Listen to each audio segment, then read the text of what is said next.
Caros amigos, bem-vindos aos Só Fatos Curiosos da Segunda Guerra Mundial. No vídeo de hoje falaremos sobre a única fronteira soviética que resistiu a todos os ataques nazistas. Antes, apoie o canal, se inscreva, ative o sino, deixe o like e compartilhe. Tropas alemãs cruzaram com facilidade limites da URSS ao longo de praticamente toda sua extensão e, em questão de semanas, avançaram muito no território soviético. Apenas um trecho da fronteira, no extremo norte do país, permaneceu invicto. O início da guerra contra a Alemanha nazista foi um verdadeiro pesadelo para a União Soviética. A Wehrmacht rompeu com facilidade as posições do Exército Vermelho e, em questão de poucas semanas, ocupou todo o território dos estados bálticos, da Bielorrússia e uma parte significativa da Ucrânia. O comando militar soviético perdia divisões inteiras em batalhas ferozes. Centenas de milhares de soldados foram cercados e tentavam desesperadamente se unir a seus camaradas. No entanto, o sucesso do inimigo não foi absoluto ao longo de toda a frente soviético-alemã. No norte do país, na fronteira com a Finlândia, na região conhecida como Cordilheira Musta-Tunturi, os alemães não conseguiram romper as defesas do Exército Vermelho até o final da guerra. No Ártico Soviético, a guerra começou uma semana depois do resto da URSS. Apenas em 29 de junho de 1941 as tropas alemãs e finlandesas cruzaram a fronteira, lançando uma ofensiva contra as cidades de Murmansk e Kandalacha. As unidades do Corpo de Fuzileiros de Montanha norueguês do general Eduard Dietl avançaram ao longo do litoral do Oceano Ártico. Sua tarefa era capturar as penínsulas Sedmi e Hibashi, devido à sua importante posição estratégica. Quem controla Hibashi e Sedmi controlará a Baía de Kola. Sem a Baía de Kola, a Frota do Norte não pode existir, escreveu o almirante soviético, Arseny Golovko.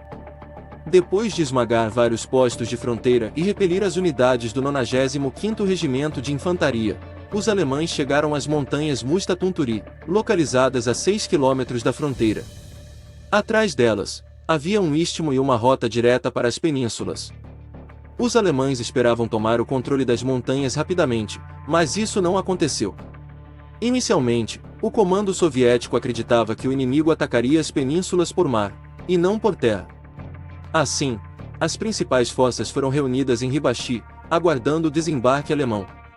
Quando a Wehrmacht atacou as montanhas, o número de soldados soviéticos era 5 vezes menor que o de alemães. Mas, esperando ajuda, os soldados soviéticos conseguiram resistir ferozmente. Eles construíram postos de tiro nas rochas, instalaram arame farpado e plantaram minas. Quando as tropas alemãs conseguiram começar a descer das montanhas para o istmo, foram atingidas pela artilharia soviética e pelos destroyers Uritsky e Kibichel que haviam se aproximado do litoral. Estamos sob fogo pesado da artilharia naval russa. Houve consideráveis baixas nos batalhões, não conseguimos evacuar todos, escreveu um dos comandantes do 136º Regimento de Fuzileiros do Exército Alemão. As ferozes batalhas por Musta-Tunturi se estenderam até meados de setembro de 1941. Depois de sofrer uma derrota após a outra, os alemães cessaram suas tentativas de tomar a montanha e começaram a se entrincheirar nas posições ocupadas. O inimigo estava nas encostas do sul, que eram menos íngremes e ofereciam uma posição mais vantajosa. Entre o inimigo e nossas posições havia uma faixa de terra de apenas 50 a 60 metros de largura, em alguns lugares, de apenas 25 a 30 metros, ou seja, o suficiente para atingir o alvo com uma granada de mão. Cada lado podia ouvir tudo o que estava acontecendo no outro, escreveu o tenente-general, Sergei Kabanov.